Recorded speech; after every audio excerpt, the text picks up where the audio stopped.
Market कहते हैं public speaking के डर को दूर करने का सिर्फ एक ही तरीका है, लोगों के सामने बोलना।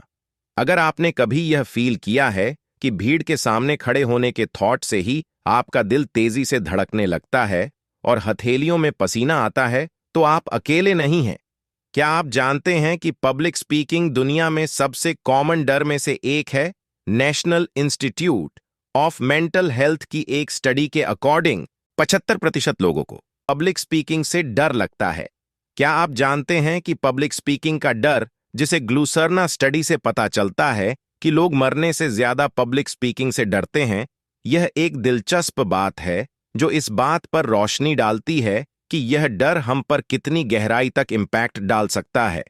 लेकिन क्या आप जानते हैं कि इससे भी ज्यादा मजेदार चीज क्या है? ऐसे लोगों की काउंटलेस कहानियां हैं जिन्होंने इस डर का डट कर सामना किया और जीते। कई फेमस और सक्सेसफुल लोग भी अपनी लाइफ में कभी ना कभी पब्लिक स्पीकिंग से डरते रहे हैं। एग्जाम्पल के लिए स्टीव जॉब्स, बिल गेट्स और ओपरा विनफ्रे, सभी ने एक्सेप्ट किया है कि सक्सेसफुल होने से पहले वो पब्लिक स्पीकिंग से डरते थे। दोस्तों, पब्लिक स्पीकिंग एक ऐसा वर्ड है जिससे हम में से ज्यादातर लोगों को बहुत डर लगता है। लोगों से कैसे बात करनी है, स्टेज पे जाके कॉन्फिडेंस से कैसे लोगों से बात करें, सोशल मीडिया के लिए अच्छे से वीडियो कैसे रिकॉर्ड करें, फुल कॉन्फिडेंस वाली बिना कट वाली इंटरव्यू में कैसे बात करें, पॉज से अप्रेजल के लिए कैसे बात करें, शादी के लिए प्रपोज कैसे करना है। इन सभी चीजों के लिए पब्लिक स्पीकिंग में माहिर होना बहुत जरूरी है। उस इंसान को याद कीजिए जिसका बोलने का तरीका आपको बहुत पसंद है। उनकी पब्लिक स्पीकिंग कमाल की है और आप भी उसी इंसान की तरह लाखों लोगों से बात करना चाहते हैं, उन्हें पॉजिटिवली इन्फ्लुएंस करना चाहते हैं। अगर आपके मन में भी यही सब चल रहा है तो आज की वीडियो आपके लिए लाइफ चेंजिंग हो सकती है। आज हम the art of public speaking book के बारे में बात करने वाले हैं, जिसे best selling author deal Carnegie ने लिखा है। इस बुक को अच्छे से समझने के लिए हमने इसको 12 चैप्टर में डिवाइड किया है। तो चलिए फिर एक एक करके 1 स्पीकिंग इन पब्लिक सबको डिटेल में समझते हैं। पब्लिक स्पीकिंग एक ऐसा तरीका है जिसके जरिए आप अपने दिल की बात दूसरे लोगों से कह सकते हैं। पहले के जमाने में जब लोग मिल नहीं पाते थे तो वह लिखकर अपनी बातें दूसरों तक पहुंचाया करते थे। सबसे पहले यह तरीका आज से लगभग 450 साल पहले इजिप्ट में आया था, जब लोग एक दूसरे को लेकर अपनी बातें बताया करते थे। लेकिन टाइम के साथ साथ लोगों ने लैंग्वेज सीखी और फिर उस लैंग्वेज का इस्तेमाल करके अपनी बात दूसरों तक पहुंचाना सीखा। इस प्रोसेस को कन्वर्सेशन कहते हैं। पब्लिक स्पीकिंग इससे अलग होती है। जब आप किसी एक इंसान से बात करते हैं तो उसे कन्वर्सेशन कहते हैं। जब आप बहुत लोगों के सामने कोई बात कहते हैं तो उसे पब्लिक स्पीकिंग बोलते हैं। जब आप किसी के साथ कन्वर्सेशन में हैं तो जो आपके मन में है उसे बोल सकते हैं और प्लानिंग की कोई खास जरूरत नहीं पड़ती और आप अपने डेली के यूज किए जाने वाले शब्दों का भी इस्तेमाल कर सकते हैं।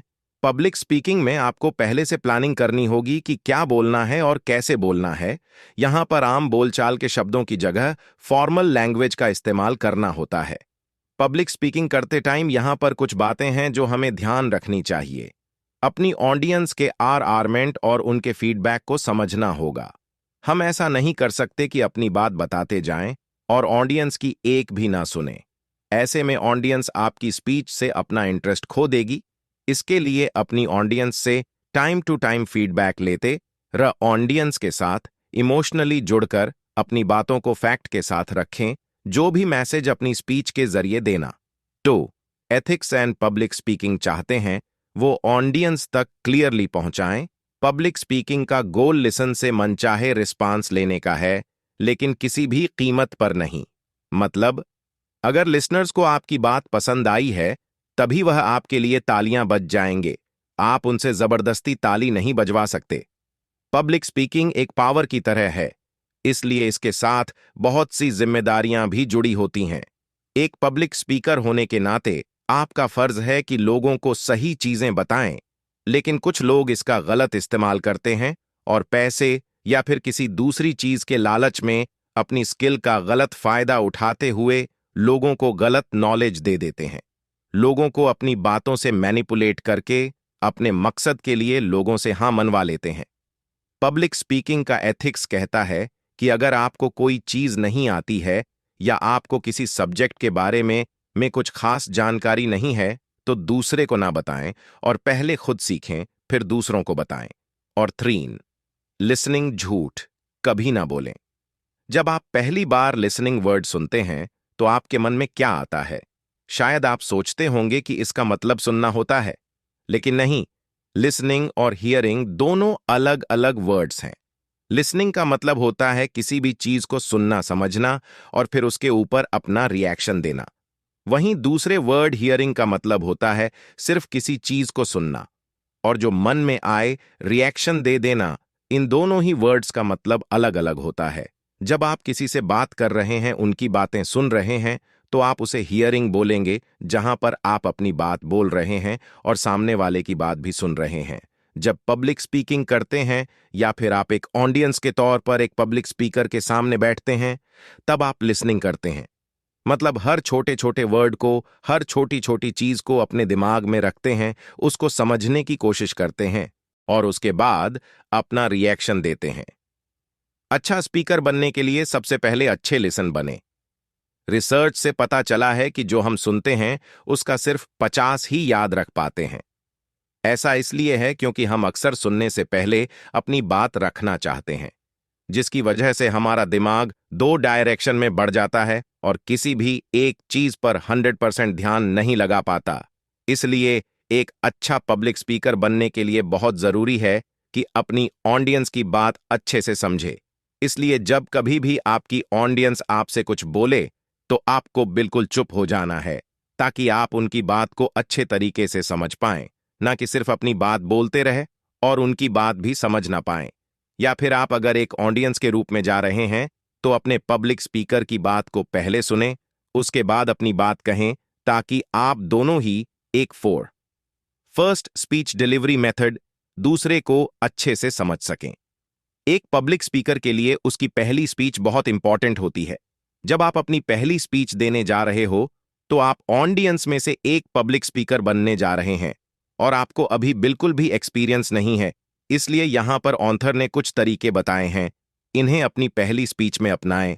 ऑडियंस से इंटैक्ट करना, अपनी ऑडियंस से बात करें, क्योंकि अगर आप जाते ही अपने टॉपिक के साथ शुरू हो जाएंगे तो किसी को भी मजा नहीं आएगा और कोई भी आपकी स्पीच में इंटरेस्ट नहीं लेगा। शुरुआत के 2 या 3 मिनट ऑडियंस से बात करने और उनसे उनके हालचाल पूछने से और उनसे उनके यहाँ पर आने के पर्पस को पूछने से उनको आपका बिहेवियर पसंद आएगा और वो आपके वर्ड्स को ध्यान से सुनना और समझना चाहेंगे। टॉपिक पर फोकस करना। अपनी ऑडियंस से बात करने के बाद टॉपिक पर पूरा फोकस करें। धीरे धीरे लोगों को अपने टॉपिक के बारे में बताएं, लेकिन जितना जरूरी हो उतना ही ऑडियंस को बताएं। अगर आपका टॉपिक साइंस से रिलेटेड है और आपने लोगों को डेली लाइफ के साइंस से कुछ ज्यादा ही डीप साइंस के बारे में बता दिया, तो लोग आपकी बातों में इंटरेस्ट नहीं लेंगे और उनका इंटरेस्ट उसी वक्त आपकी स्पीच से खत्म हो जाएगा। लोगों को अपनी बातों से जोड़े रखें। अपनी बातों में आम बोलचाल के फॉर्मल वर्ड्स का इस्तेमाल करें, हैवी वर्ड्स का इस्तेमाल ना करें, ताकि हर कोई उसे समझ पाए और ऑडियंस आपके साथ जुड़ी रहे। अपनी स्पीच को अनऑर्गेनाइज करें। अपनी स्पीच को पूरी तरह से प्लान करके बोलें। प्लानिंग करना इसीलिए जरूरी है ताकि आप इस बारे में क्लियर रहें कि कौन सी बात पहले बोलने से ऑडियंस पर अच्छा इंपैक्ट पड़ेगा और कौन सी बाद में सबसे पहले इंट्रोडक्शन से शुरू करें। उसके के बाद धीरे धीरे अपने टॉपिक के मेन बॉडी पर जाएं। मेन बॉडी में अपने टॉपिक के हर जरूरी हिस्से को कवर करने की कोशिश करें और उसके बाद आपको आखिर में कंक्लूजन, अपने टॉपिक के एडवांटेजेस और डिसएडवांटेजेस बताते हुए उसको पूरा करें। इस तरीके से आपकी स्पीच पूरी तरह से 5 सिलेक्टिंग टॉपिक ऑर्गेनाइज रहेगी और लोगों को सुनने में भी मजा आएगा। अपनी स्पीच के लिए कोई भी टॉपिक सेलेक्ट करते टाइम ध्यान रखें, या तो वो टॉपिक आपको अच्छे से आना चाहिए या फिर वो टॉपिक सभी के लिए नया होना चाहिए। जैसे अगर आपको इलेक्ट्रॉनिक गाड़ियों के बारे में बहुत अच्छे से पता है, उनको बनाने से लेकर मार्केट में उतारने खरीदने तक सब कुछ मालूम है, तो आप पब्लिक को उसके बारे में बहुत अच्छे से बता सकते हैं। या फिर जैसे क्रिप्टो करेंसी टॉपिक कई लोगों के लिए नया है और सभी इस टॉपिक के बारे में जानना चाहते हैं, तो इसके बारे में नॉलेज निकालें, समझें और पब्लिक को बताएं। इससे वह सुनना चाहेंगे, क्योंकि ये बहुत नया टॉपिक है और उसको हर कोई जानना चाहता है। अगर आप किसी टॉपिक के बारे में बहुत ज्यादा नहीं जानते हैं और ऑडियंस थोड़ी एक्सपीरियंस है, तो आप सिर्फ उसका ओवरव्यू ही कवर करें। इससे 6 एनालाइजेस द ऑडियंस बैलेंस बना रहेगा। स्पीच देने से पहले आपको यह समझना होगा कि आपकी ऑडियंस कौन कौन है और वह क्या चाहती है। अगर आपकी ऑडियंस में ऐसे लोग बैठे हैं जो मैरिड लाइफ से खुश नहीं हैं और खुशहाल मैरिड लाइफ को एंजॉय करना चाहते हैं, तो ऐसा होने के रीजंस, इसका इन्फ्लुएंस और इसे ठीक करने के तरीके पर बात करने से वह आपके साथ कनेक्टेड फील करेंगे। हो सके तो इससे जुड़ा अपना कोई पर्सनल एक्सपीरियंस भी उनके साथ शेयर करें। अपनी ऑडियंस का इंटरेस्ट पता लगाने के लिए सबसे पहले उनसे बात करें, उनसे पूछें कि वो कहाँ से हैं, यहाँ आने का पर्पस क्या है। इस तरह थोड़ी सी बात करने से आपको पता चल जाएगा कि वह कैसी मेंटालिटी रखते हैं। और 7 support your ideas and speech. सच में क्या सुनना चाहते हैं? अपनी स्पीच तैयार करने के साथ ही अपनी स्पीच के साथ कुछ सपोर्टिंग चीजों का इस्तेमाल करने से ट्रस्ट बनता है और लोग अच्छे से बातों को समझ पाते हैं। सपोर्टिंग मटेरियल का मतलब हर वो चीज जो स्पीच को और भी ज्यादा अच्छा बनाए। जैसे मान लीजिए कि आपका टॉपिक इलेक्ट्रिक गाड़ियां हैं।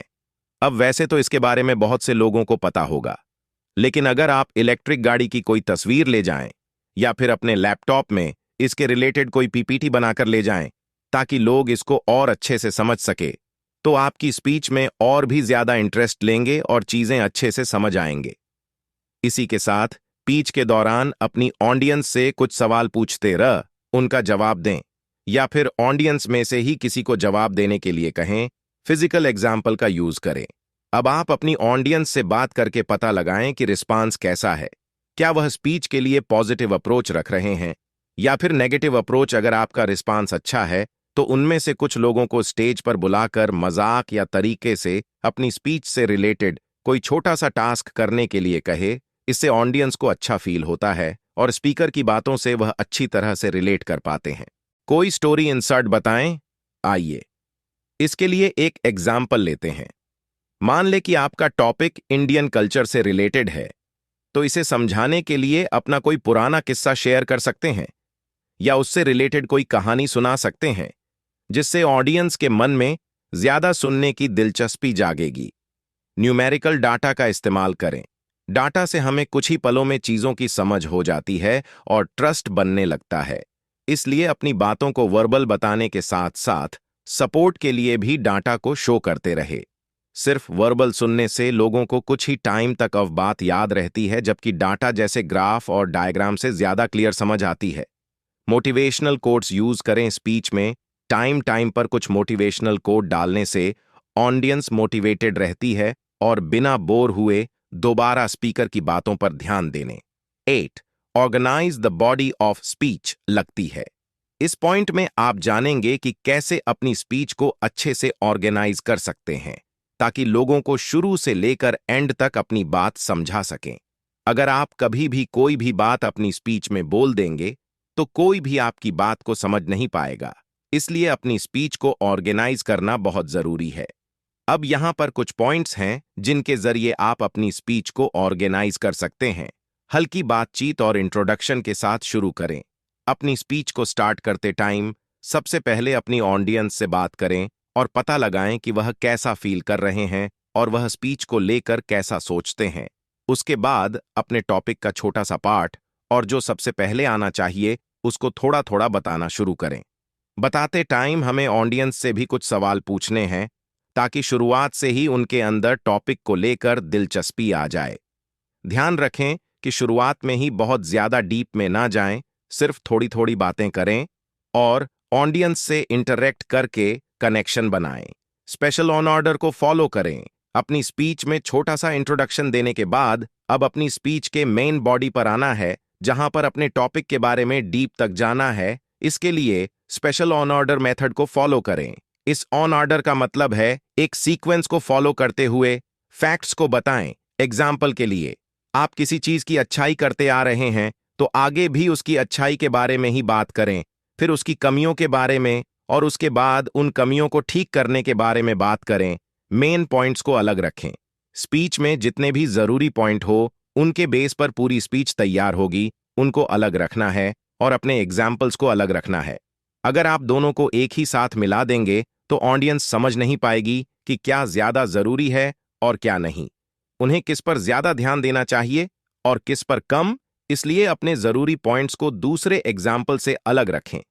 ऐसा करने से आप इफेक्टिवली अपनी बात रख 9 beginning and ending of speech पाएंगे। हालांकि अब तक आप समझ चुके हैं कि हमें अपनी स्पीच की शुरुआत हल्के फुल्के इंट्रोडक्शन से करनी है। यहां पर कुछ एडिशनल तरीके बताए गए हैं जो स्पीच की शुरुआत और एंडिंग को अट्रैक्टिव बनाने के लिए यूजफुल साबित हो सकते हैं। तो इसके लिए इन तरीकों को अपना ऑडियंस के साथ टॉपिक को जोड़ें। इसके लिए अपने टॉपिक के बारे में उनको थोड़ा सा इंट्रोडक्शन दें, फिर उनसे कुछ सवाल पूछें और जवाब मिलने के बाद उनकी बातों से रिलेटेड कुछ बातें कहकर ऑडियंस में से किसी और से अगला सवाल पूछें, ताकि वह यह समझ जाएं कि आज का टॉपिक किस बारे में होने वाला है और ऑडियंस इसके लिए मेंटली प्रिपेयर हो जाए। कोटेशन के साथ शुरू करें। इंट्रोडक्शन के बाद सबसे पहले किसी फेमस लाइन या फेमस कोटेशन के साथ अपनी बात को शुरू करना है, जिससे लोग मोटिवेटेड फील करेंगे और स्पीच में दिलचस्पी लेने लगेंगे। स्टोरी बताएं। बचपन से ही हमें कहानी सुनना पसंद है। स्टोरी से सीखी गई बात डायरेक्ट हमारे सबकॉन्शियस माइंड में चली जाती है। इसलिए इंट्रोडक्शन देने के बाद और एक मोटिवेटेड लाइन कहने के बाद अब ऑडियंस को स्पीच से रिलेटेड कोई इंसिडेंट या कहानी सुनाएं। ऑडियो इक्विपमेंट या विजुअल एड्स का यूज करें। अब अपनी ऑडियंस को कहानी सुनाने के बाद हम अपनी स्पीच की मेन बॉडी पर आ चुके हैं, जहां अपनी स्पीच के बारे में बात कर रहे हैं। इस दौरान अपनी बातों को सिर्फ बोलकर बताने की बजाय उससे जुड़े फोटो और वीडियोस दिखाएं। अपनी स्पीच को सराइज करें। जब आप अपनी आधे से ज्यादा स्पीच को खत्म कर चुके हैं और अब आपको एंडिंग की तरफ बढ़ना है, इसलिए अब आप अपनी स्पीच को धीरे धीरे कम करना शुरू करें और ऑडियंस से और ज्यादा सवाल पूछना शुरू करें, ताकि उनको समझ आ जाए कि आपकी स्पीच खत्म होने वाली है और उसी के हिसाब से आपको जवाब भी दे पाएं। ऐसा करने से आप अपनी स्पीच के एंड को भी इंटरेस्टिंग बना सकते हैं। कोटेशन और गुड लक के साथ खत्म करें।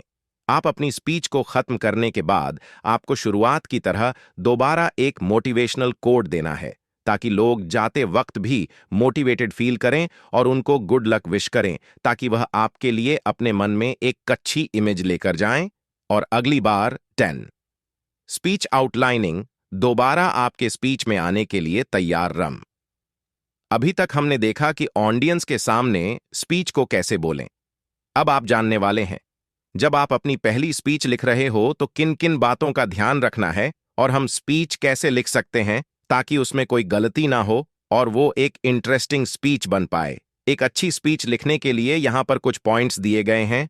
Preparation outline. जब कोई स्पीकर स्टेज पर जाकर बोलते हैं तो सब कुछ एक पेपर पर नहीं लिखा होता कि वह स्पीच कैसे बोलनी है, कब कौन सी लाइन आएगी, या क्या इंट्रोडक्शन है, क्या मेन बॉडी है, या क्या एंडिंग है, कब किस चीज का एग्जाम्पल देना है, कब ऑडियंस से कौन सा सवाल पूछना है और कहां पर दोबारा बोलना है। इसी प्रोसेस को हम प्रिपरेशन आउटलाइन बोलते हैं। अब देखना है कि आप आउटलाइन प्रिपरेशन कैसे करते हैं। अपनी स्पीच के स्पेसिफिक पर्पस के बारे में क्लियर रहे।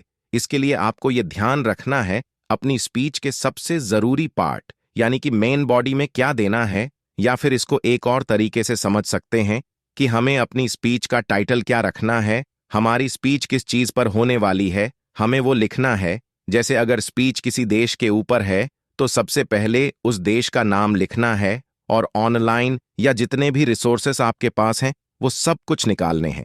यह हमारे पहले स्टेप का हिस्सा है, जहां पर हमें ये डिसाइड करना है कि स्पीच का टाइटल क्या होगा और स्पीच किस टॉपिक पर होगी। इंट्रोडक्शन, बॉडी और कंक्लूजन को लेवल दें। अब अपनी स्पीच का टाइटल डिसाइड करने के बाद आपको देखना है कि स्पीच के हम इंट्रोडक्शन में बॉडी में कौन सा हिस्सा डालने वाले हैं और स्पीच को खत्म करते हुए कौन सा हिस्सा हमें बोलना है। क्योंकि अगर आप यह अच्छे से डिजाइन नहीं करेंगे कि हमें कब क्या बोलना है, तो हमारी पूरी स्पीच आगे पीछे हो सकती है और ऑडियंस को कुछ भी समझ नहीं आएगा। ऑडियंस के बीच दिलचस्पी बनाए रखने के लिए हर चीज को एक सही टाइम पर बोलना होगा ताकि वह उसे समझ सके। सिंबल का यूज करें। पूरी स्पीच में एक फ्लो बनाए रखने के लिए ऐसा ना हो कि आप पहले कुछ और बोल रहे हो और बाद में कुछ और बोलने लग जाएं, जिसके वजह से हमारी बात हमसे ही गलत हो जाए और ऑडियंस दिलचस्पी छोड़ दे। इसके लिए आपको ध्यान रखना है कि अगर आप किसी चीज की अच्छाई बता रहे हैं तो अभी भी हमें उसकी अच्छाई ही बतानी है। अगर उसके बारे में कुछ गलत है तो पहले अच्छाई वाला पूरा करना है, उसके बाद हमें उसके बारे में कुछ गलत बोले, ताकि ऑडियंस को समझ आए कि पहले अच्छाई थी और अब गलत। दोनों को ही एक में मिला देने से उनको बिल्कुल भी समझ नहीं आएगा कि आप क्या कहना चाह रहे। 11. यूज लैंग्वेज स्मार्टली हैं और वो दिलचस्पी छोड़ देंगे। अपनी स्पीच में जो लैंग्वेज यूज कर रहे हैं वो क्लियर और ऑडियंस से कनेक्टेड होनी चाहिए। लैंग्वेज का यहां पर मतलब है कि आप किस टोन में बात कर रहे हैं। ध्यान रखें कहीं आपकी बात सामने वाले को गलत ना लग जाए, या फिर आप जो चीज कहना चाह रहे हैं वो लिखा तो सही है लेकिन अच्छे से वो बोल नहीं पा रहे हैं। अपनी पूरी स्पीच के दौरान बहुत ही आराम आराम से बोलें। आराम से बोलने का मतलब धीरे बोलना नहीं है। हो सकता है टॉपिक में कोई ऐसी चीज है जो आपको पसंद ना हो तो आप उसके लिए बोलते बोलते नेगेटिव बोल सकते हैं, जिसकी वजह से लोग आपसे नाराज हो सकते हैं। इसलिए आपको वही बोलना है जो आपने लिखा है या फिर जो फैक्ट है। रियलिस्टिक बातों से अगर किसी को हर्ट हो सकता है तो अपनी बात इस तरह से रखें ताकि ऑडियंस को भी 12 डिलीवरी बुरा ना लगे और बात का मतलब भी समझ आए। अब तक आपने समझ लिया होगा कि आपको स्पीच कैसे लिखनी है, स्पीच में क्या क्या चीजें जरूर होनी चाहिए, किस लैंग्वेज का इस्तेमाल करना है। अब अपनी ऑडियंस को कैसे जोड़कर रखना है, यानी कि लगातार ऐसा क्या बोले ताकि हमारी ऑडियंस स्पीच में दिलचस्पी लेती रहे। अब हम देखते हैं कि स्पीच बोलते वक्त सबसे जरूरी चीज है वे ऑफ डिलीवरी। जी हां, वे ऑफ डिलीवरी, यानी कि कोई भी चीज बोलने या बताने का तरीका आप खुद ही सोचिए। आज तक जितने भी पब्लिक स्पीकर को आपने देखा है, क्या आपने कभी देखा है कि वो सुस्त होकर अपनी कोई बात बोल रहे हैं? वो जो कुछ भी बोलते हैं जोश और पूरे होश में बोलते हैं। इससे उनकी बातों का इन्फ्लुएंस और विश्वास बढ़ने लगता है। अपनी वे ऑफ डिलीवरी को बेहतर बनाने के लिए इन तरीकों को अपनाएं। फिजिकल अपीयरेंस, पर्सन अपीयरेंस, यानी कि कोई भी इंसान किस तरीके से आपके सामने आता है। आप सोच कर देखिए, अगर आप स्पीच के लिए सिर्फ शॉर्ट्स और टी शर्ट पहनकर स्टेज पर जा रहे हैं तो क्या सामने वाला इंसान आपको सीरियसली लेगा, या फिर क्या वह आपकी बात पर विश्वास करेगा? नहीं, क्योंकि आप उनके सामने उस तरीके से अपीयर नहीं हुए जिस तरीके से वो चाहते थे। यानी कि जब कभी भी एक पब्लिक स्पीकर के बारे में सोचते हैं तो सूट पहना एक सज्जन इंसान हमारे दिमाग में आता है। तो आप भी हमेशा वही सज्जन इंसान बनकर अपनी स्पीच के लिए जाएं, या एटलीस्ट फॉर्मल कपड़े पहने। जेस्चर स्पीच के दौरान स्पीकर के हाथ और कंधों की मूवमेंट सूट पहनकर तैयार होने से पहली चीज सही हो गई है। अब दूसरी स्किल पर ध्यान देने के लिए अपनी बॉडी पस्चर और हाथों के एक्शन का ख्याल रखें। स्पीच के हिसाब से अपनी बॉडी मूवमेंट को बदलते रहे हैं, जैसे कि सिर्फ एक चेयर पर बैठकर मोटिवेशनल स्पीच देने की बजाय मोटिवेशन स्पीच को खड़े होकर लोगों के साथ मिलकर अपने पूरे हाथ खोलकर उनसे कुछ सवाल पूछकर उसके कुछ जवाब देकर अपनी स्पीच को बोलेंगे तो ऑडियंस को और दिलचस्पी आएगी। वो आपकी बात समझ पाएंगे और विश्वास कर पाएंगे। आई कांटेक्ट तीसरी सबसे ज्यादा इंपॉर्टेंट चीज है, आंखों का कनेक्शन। आप स्पीच देते टाइम कहां देख रहे हैं या आपके ऑडियंस पर इफेक्ट डालने में इंपॉर्टेंट रोल प्ले करता है। ध्यान दें कहीं किसी दीवार, पंखे या किसी दूसरे स्पीकर को तो नहीं देख रहे हैं। अगर ऐसा है तो यह नर्वसनेस शो करता है। यह दिखाता है कि आपके अंदर कॉन्फिडेंस की कमी है। इससे ऑडियंस आपकी बात पर विश्वास नहीं कर पाएगी और आपकी स्पीच में दिलचस्पी नहीं लेगी। इसलिए हमेशा अपनी स्पीच देते टाइम अपनी ऑडियंस की आंखों में देखें। इससे कॉन्फिडेंस शो होता है जो ऑडियंस के बीच हमारे विश्वास और दिलचस्पी को बढ़ाता है। तो दोस्तों, इस वीडियो से आपने पब्लिक स्पीकिंग की आर्ट को सीखा, जिससे कॉन्फिडेंटली अपनी बात को दूसरों तक पहुंचा सकते हैं। आइए अब सीखे हुए लेसन्स को एक बार दोहरा लेते हैं ताकि इन लेसन्स को याद रखना आसान हो जाए। अपनी ऑडियंस के इंटरेस्ट को ध्यान में रखते हुए स्पीच तैयार करें और इसके लिए अपनी ऑडियंस से टाइम टू टाइम फीडबैक लेते रहें। एक पब्लिक स्पीकर होने के नाते आपका फर्ज है कि लोगों को सही चीजें बताएं। अच्छा स्पीकर बनने के लिए सबसे पहले अच्छे लिसन बने। लोगों को अपनी बातों से जोड़े रखें। अपनी बातों में आम बोलचाल के फॉर्मल वर्ड्स का इस्तेमाल करें। अपनी स्पीच को पूरी तरह से प्लान करके बोलें प्लानिंग करना इसीलिए जरूरी है ताकि इस बारे में क्लियर रहे कि कौन सी बात पहले बोलने से ऑडियंस पर अच्छा इम्पैक्ट पड़ेगा और कौन सी बाद में। अपनी स्पीच के लिए कोई भी टॉपिक सेलेक्ट करते टाइम ध्यान रखें, या तो वह टॉपिक आपको अच्छे से आना चाहिए या फिर वह टॉपिक सभी के लिए नया होना चाहिए। आपने अपनी स्पीच तैयार करने के साथ ही अपनी स्पीच के साथ कुछ सपोर्टिंग चीजों का इस्तेमाल करने से ट्रस्ट बनता है और लोग अच्छे से बातों के मतलब को समझ पाते हैं। इसलिए एग्जाम्पल, स्टोरी, डाटा या मोटिवेशनल कोट्स के जरिए अपनी स्पीच को सपोर्ट करते हल्की बातचीत और इंट्रोडक्शन के साथ शुरू करें। ऑडियंस के साथ टॉपिक को जोड़ें। इंट्रोडक्शन के बाद सबसे पहले किसी फेमस लाइन या फेमस कोटेशन के साथ अपनी बात को शुरू करना है, जिससे लोग मोटिवेटेड फील करें और स्पीच में दिलचस्पी लें। अपनी स्पीच के स्पेसिफिक पर्पस के बारे में क्लियर रहे। इंट्रोडक्शन, बॉडी और कंक्लूजन को लेवल दें ताकि ऑडियंस को यह क्लियर रहे कि कब इंट्रोडक्शन बताया जा रहा है, कब मेन बात और कब एंडिंग हो रही है। अपनी बातों को अच्छी तरह से समझाने के लिए सिंबल का यूज करें। अपनी वे ऑफ डिलीवरी को बेहतर बनाने के लिए फिजिकल अपीयरेंस और जेस्चर का ख्याल रखें और ऑडियंस से आई कांटेक्ट बनाकर बात करें। थैंक यू दोस्तों, वीडियो पसंद आने पर हमारे चैनल को सब्सक्राइब जरूर कर देना, क्योंकि बहुत से लोग हमारी सभी वीडियोस तो देखते हैं लेकिन सब्सक्राइब करना भूल जाते हैं। इससे हमें बहुत सपोर्ट मिलता है। जल्दी मिलते हैं और भी बेहतरीन वीडियो के साथ। Thank you so much.